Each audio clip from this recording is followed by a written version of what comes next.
Hello, everyone. Welcome to the third edition of the Guru Mantra podcast. And here is your Guru Charan Kumar. Today, we have a student guest speaker, Kshitij Sood, who scored 37 points in the final IB exam from the Pathways World School. And please note, audience, he also scored 7 out of 7 in the ESS. Kshitij is an ambitious boy, someone who has a strong desire to achieve a success by meeting his goal in the DP. And the compassionate student who can both feel and express sympathy for others. Kshitij, welcome to the Guru Mantra podcast season 3, and please introduce yourself to our audience.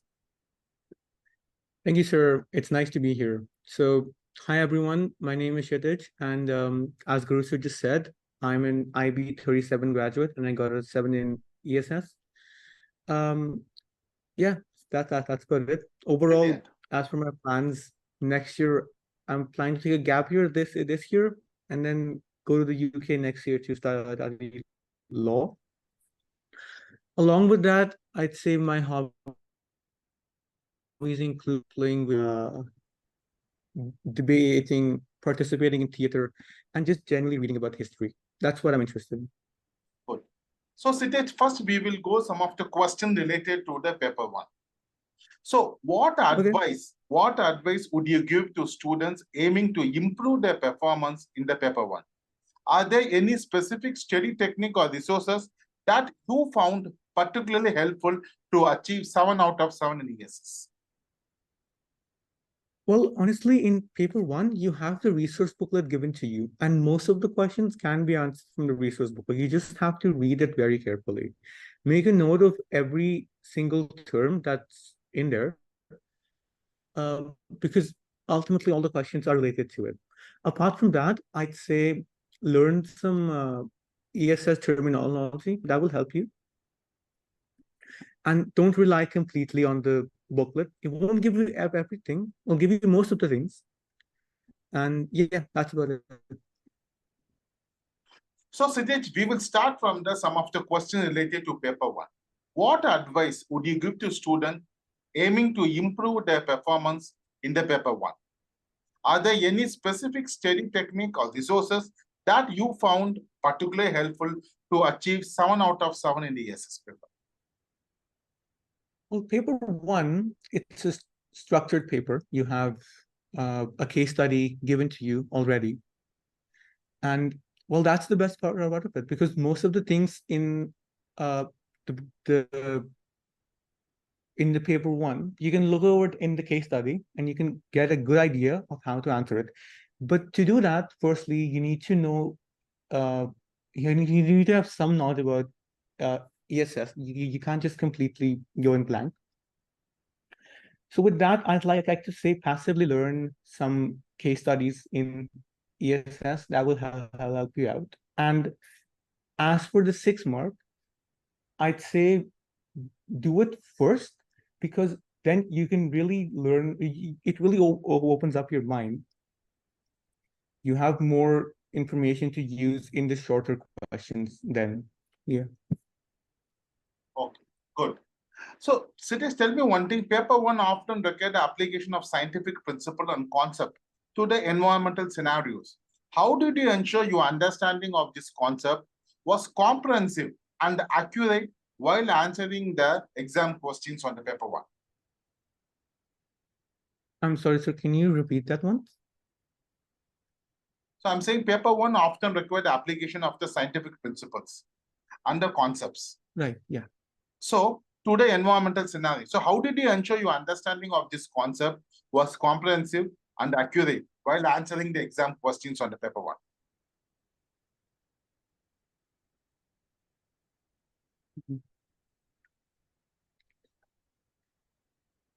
So, Kshitij, what skill do you believe are crucial for effectively answering for the paper 1 question? And how did you develop this skill during your IB exam preparation? Well, the skill needed for answering paper 1 questions is to, well, just analyze properly. You need to understand what the question demands of you. Then you have to go to the resource booklet. When you go to the resource booklet, you have to find similar words, similar terminologies in the resource booklet, and then apply them to the question paper. So this is why I meant that learning ESS terminology is an important step, because if you know the meanings of terms, you can effectively rewrite them basically in your question paper. Because more often than not, the questions in paper one, the answers are literally exactly written there in the resource booklet. So it's very easy. Good.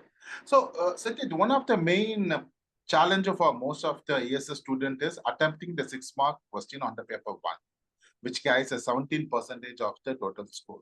So how do you approach a 6-mark question in the paper one? Well, the 6 mark is the most difficult part of paper one. It's an easy paper, but the 6 mark is the only kind of not so easy part. As I said previously, do it first, because then it'll be easier for you to do the entire paper as well. But for the 6 mark itself, you need to utilize the information you learned in the resource booklet, like all the data, statistics, figures, all of that. Like, and you need to give a lot of not a lot of, but a few advantages and disadvantages, because the 6 mark question asks you to analyze the whole case study, the whole case. Like, for example, we had this Beijing air pollution case study, right? So it asks you to analyze how good is China doing. So you need to use all the knowledge provided in the resource booklet and then apply that in the 6 mark, all of it. That's what I would say. Brilliant. So, Sajid, now we are going to some of the question related to the paper two. So could you share some study tips specifically aimed at revising for the paper two? Especially, I want your studies tip for effectively study revising for the paper two. Okay, study tips, right. So paper two, well, I'm going to start with section B first, because that's what I know more of. So for section B, you need to know basically a lot of case studies. So from my experience, it's good to learn of contemporary and book case studies. Both of them are good, and anyone you find good. They can all be uh, applied in paper two. So that's honestly what I would say. And practice writing, because you have to write in paper two, part B. And as for paper one, so as for part A of paper two, I find that to be the hardest of all the ESS papers, because it's like paper one, but you have no resource booklet. So this is the part where you have to read the questions carefully, apply your own knowledge, your own prior knowledge. And honestly, for this, the best I can suggest is just paying attention in class. That's really honestly all I can say. But for Good. part B, yeah, that's it. Yeah. Good. So, Sajid, now tell me, how beneficial is the using of the past paper as a steady source for preparing for the paper two, especially essay question?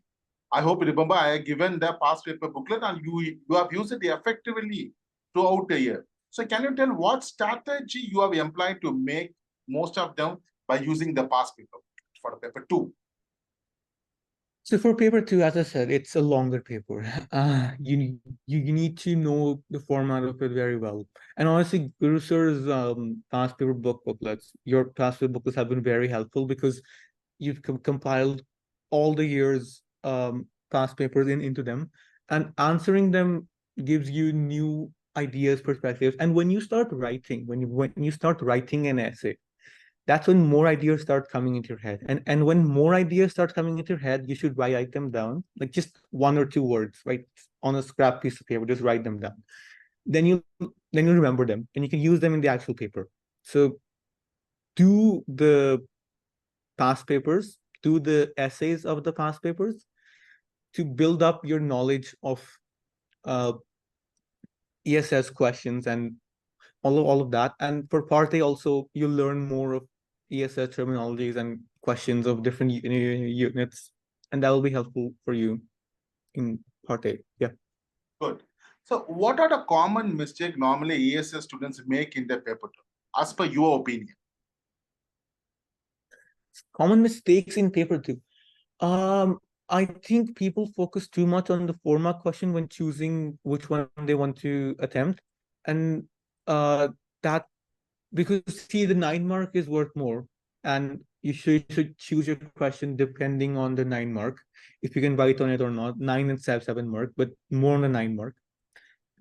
And apart from that, I think people finish part A first. So they're leaving a lot less time for part B, which is the longer part. So I'd advise doing part B first and then part A, and that leaves more time because part B is worth any more and more in any case. So part B is more important. Do that first, and don't focus too much on the 4 mark. Yeah. So one of the important another challenges for most of the ESS students it is just studying case study for the paper two, which you have to use it for the essay question. So how did you approach studying case study for paper two? Any tips for comprehending and retaining those case study information? Well, me personally, I didn't write a single book case study in my paper two. I just couldn't remember those. They never made any sense to me. So what I did is, well, honestly, all you have to do is just watch a news channel like once a day. Any news channel will do. It doesn't have to be a specific one. Like Guru Sir watches Beyond, that's fine. You can watch that. That gives you good current affairs news. And these things are related to ESS as well. So don't sit with the intention to remember case studies. Just make it a part of your daily routine. Like you're free, you're listening to a podcast maybe. So you can learn about things passively instead of actively memorizing. That helps. For me at least. Correct. Audience, please note that Kshitij Sood is also global politics student. You ask anything about the world, he has in fingertips. Okay. But Kshitij, I agree your point, but I don't know how many of students, they watch news like you.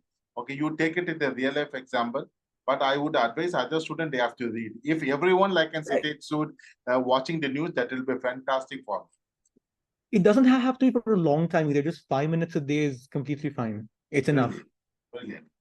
Okay, so Kshitij, how was my feedback in the paper to help you to achieve the 7 in the ESS? Oh, Guru Sir, how do I start? See, let me start with a story. Right. On my first ESS paper two in grade 11, yeah, I think it was August. It was August. I literally failed. Right. Literally failed paper two.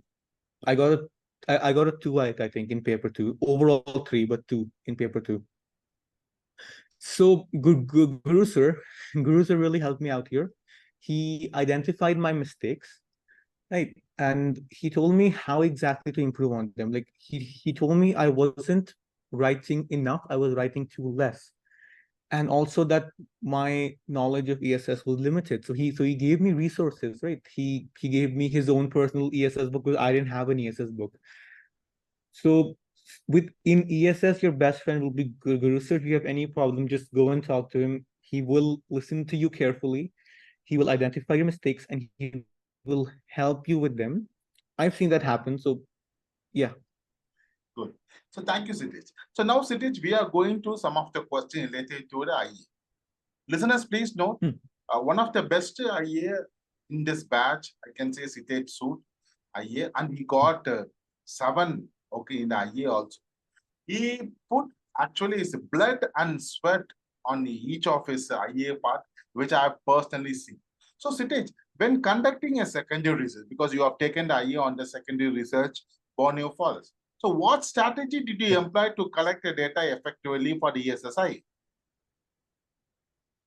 Well, it depends on the research question, honestly. But for me, what I did was I use websites like Statista and JSTOR because they have a lot of data on all these topics. So you can use them. And honestly, just use ChatGPT. It makes life a lot easier. You can ask it to find a website which has data for you. Like I didn't have that until like the later parts of grade 12. So it was harder for me, but for you, I guess you can just ask ChatGPT to give you a list of websites where you can find your data, and that's honestly it. Yeah. Good. So next one, what factor influence your decision when selecting a topic for your ESS IA research question to maximize your chances of scoring the 7 point? Because I still remember you came and I suggested, and finally you come up with the topic and you have done a wonderful job on your IA. So what is a factor influence your decision to select a particular IA on research question? Well, what I would say is don't choose a research question if it seems easy, because choose a research question that you're interested in. Like, for example, me, I was interested in researching about orangutans in Borneo and their condition and palm oil and all of that because of a video I watched in ESS class with Guru Sir. And that really influenced me a lot. I wanted to learn more about that. So choose a question based on your personal interest and not to increase your marks, because the marks will come if you're interested, if you put in effort, and you'll put in effort if you like what you're doing. So that's what I can say. Apart from that, choose a research question that has a decent availability of data. Don't choose something very niche, like, I don't know, pollution in this very small village over a period of 1 year. Like, don't do that. Choose something a bit wider, but not too broad, and mostly just whatever you are most interested in. Brilliant. Choose your topic based on interest. That's an important point. So, Kshitij, how ESS Guru Mantra website help you to get a 7 in ESSI? I know you are one of the students, you always use effectively ESSGurumantra.com. So can you give some insight how that website has helped you to achieve a 7 in ESSI? Well, honestly, sir, the ESS website, it's basically all the ESS knowledge on Google and more compiled into one website. And that makes it a lot easier to get what you're looking for. Like, for example, if you want to study past papers, right? So there's a whole yearly big breakdown of past papers with paper 1, paper 2. It's very convenient. For IAs, there's many samples around. There's also, I mean, that's what I use most, the past papers and IAs, but I think there's a few books also there. I don't remember, but I think there are. So just uh, do one thing when you need something in ESS. Just think of what you need, and then search for it in uh, Guru Sir's website. Chances are you'll find it, most likely. Brilliant. So, Kshitij, we have a last couple of general questions which I would like to ask. So, can you tell me what is the one factor that makes studying ESS unique and interesting in comparison to the other subject? Because why I'm asking this question, I still remember, I think throughout the year, grade 11, grade 12, you always sitting in the front, always answering all the question, your interaction sheet, the way actually you show the involvement. So, what is the one factor that makes studying ESS unique and interesting? Well, Guru Sir, I'd like to correct you there. In grade 11, I was not at all interested. I remember I refused to come to school. Right? We had online classes back then. So I would just stay on online classes and not come. But once I had to come, like when it was made compulsory, what I realized about ESS is that Guru Sir makes it a lot more interesting. His personality makes it very interesting. And more than that, I think the way he talks to you and all of that. About ESS in particular, I think it's not like other subjects where you just learn and remember, apply in exams and forget. It's more of lifelong knowledge. Like, you will forever um, have that knowledge about the environment, about your surroundings, and that's what makes it so relevant and practical as compared to other subjects, because ESS is all around you, the environment is all around you, so you'll always have a connection to this subject wherever you go. Brilliant. Kshitij, I always say the subject choice selection is a perfect of the individual and society's subject. Like, for example, you had an history, you had a global part, you had an ESS also. So how different was your journey in ESS than you expected in terms of learning and the expectation from the subject? Okay, well, I'm not going to lie.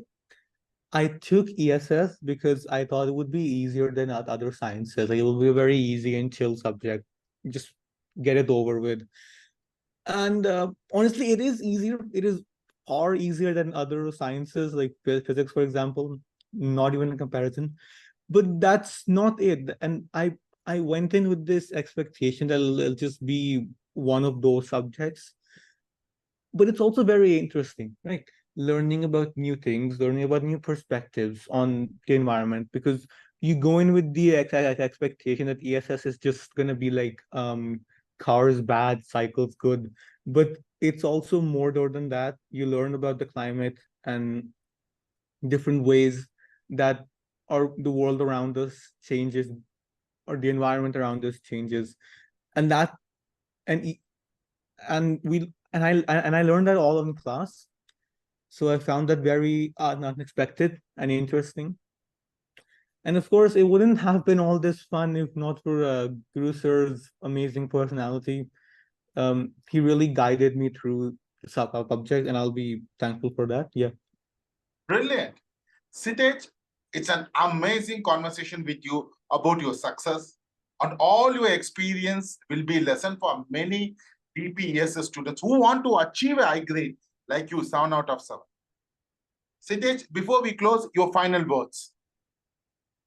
Well, my final words are just don't stress out too much about learning ESS, right? It's like study for it, but not very hard. It's just enjoy it, learn about it. It's relaxing and it's far less intense than your other subjects, and you can actually have fun here. So just take it as a fun subject, something to enjoy, something to relax, something to unwind with, and have fun. That's all I can say. That's a brilliant. Thank you for listening to the Guru Mantra podcast with your host, Guru Charan Kumar. I hope you all enjoyed our deep dive into the tips and tricks about the ESS journey with the Kshitij Sood, who got 7 out of 7 in ESS for a class of 2023. Thank you, audience, and thank you, Kshitij. Thank you, sir. 3, start. Hello, everyone. I'm Kshitij Sood from the class of 2023, and I scored 37 points in the IIB and 7 points in ESS. So tune into the Guru Mantra podcast to hear the views and perceptions of the IB students' journey, and subscribe to the podcast to hear all the latest editions. 3. So I really enjoyed my 2 years of experience in Guru Sir's class. He really lightened the mood of the entire class. We all had a very fun time. I remember watching with videos from Beyond News and 3. So I just like to say that I really enjoyed my 2 years of experience in Guru Sir's class. It was a really fun time. It was very interactive as well. See, Guru Sir's teaching methods differ considerably to other teachers. He was very vibrant and had a very good personality. He interacted with us, and we played all sorts of games and activities in class. Everyone, at least once in the class, we all laughed very loudly. And I remember getting candy from Guru Sir. Fun times, yeah. And of course, without him, I don't think I'd be able to achieve 7 points. He really helped me out there as well. His teaching, his guidance, and just his general knowledge of ESS is something you will not get anywhere else. That really helped, along with his website, which is a complete compilation of all his knowledge and all of everyone else's knowledge. It's basically all of ESS in one website, and that's the best you can get.